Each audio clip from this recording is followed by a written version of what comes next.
supported plow pose. So you'll get yourself up into a supported bridge with the hips underneath a block. Find a nice neutral position for yourself to get to. You can refer to the other video on supported bridge and leg extensions. Only go as high as you can without forcing your hips. Once you get to your position, you place the block underneath you. Under the sacrum, if you want, for the sake of plow pose, you can even bring it a little bit lower towards the tailbone, but the sacrum should be just fine. You drop the upper back, middle back, lower back, and then hips onto the block. And then from here, you'll bring the legs up. You can do this multiple ways. You can do a few repetitions where you exhale leg towards you and inhale down, exhaling the other leg towards you and inhaling down. You can also just go straight up and hold this position. Notice how when I'm coming up, I'm not forcing my feet into the air. You should be able to slowly pull the legs in and glide them up while keeping the navel pulled towards the spine. If you're not able to do that, you might explore just lifting and lowering a leg back and forth and feeling what it feels like to really corset your spine here. The only reason I'm able to get the legs up like this is because I'm strongly corseting the navel towards the spine and reaching the hips into the block. From here, what you'll do is you're going to inhale to extend the legs and exhale to bend. What I would suggest is doing only what you can without feeling like you're bracing the hips and pelvis. So this is especially challenging if you are already really flexible, because it's easy for you to just completely straighten the legs. So you have to really pay attention to what's happening in the groin, hips, and pelvic floor. And I would tell you to focus more on what you can do without gripping in here than focusing on whether you can straighten or bend the legs because you're flexible or inflexible. You do multiple repetitions.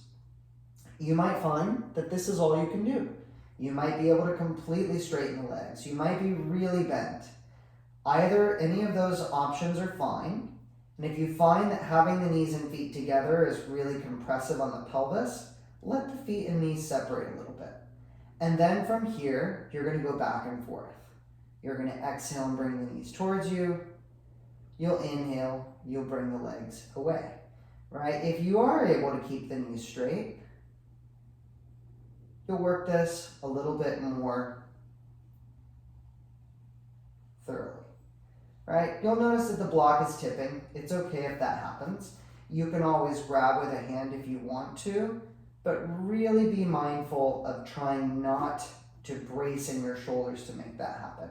So you'll do multiple repetitions, 4 to 5 seconds of inhale and exhale, and at any point in time, you can hold either of these positions. If you're really working this deeply and you're able to stabilize well, you can bring the legs really far down as long as you're corseting the spine. And then you can bring the legs all the way back in. And once you've held this position, right, you're holding both positions, the extension and the in. From here, you can just stay here if you'd like.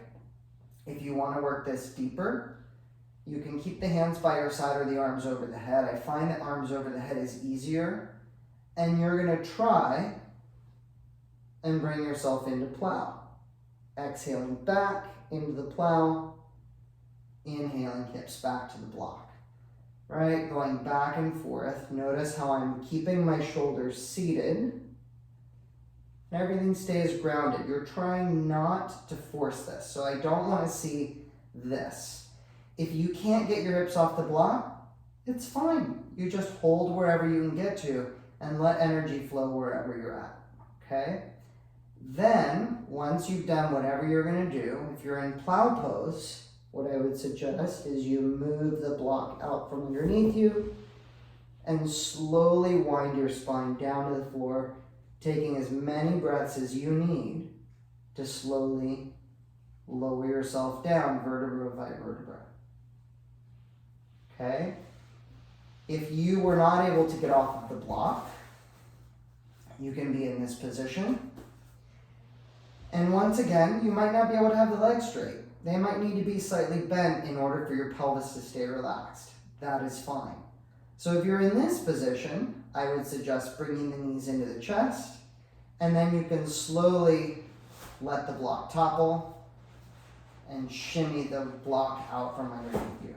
Not that it's wrong to do it another way, but this maintains a lot of the length you created from doing plow.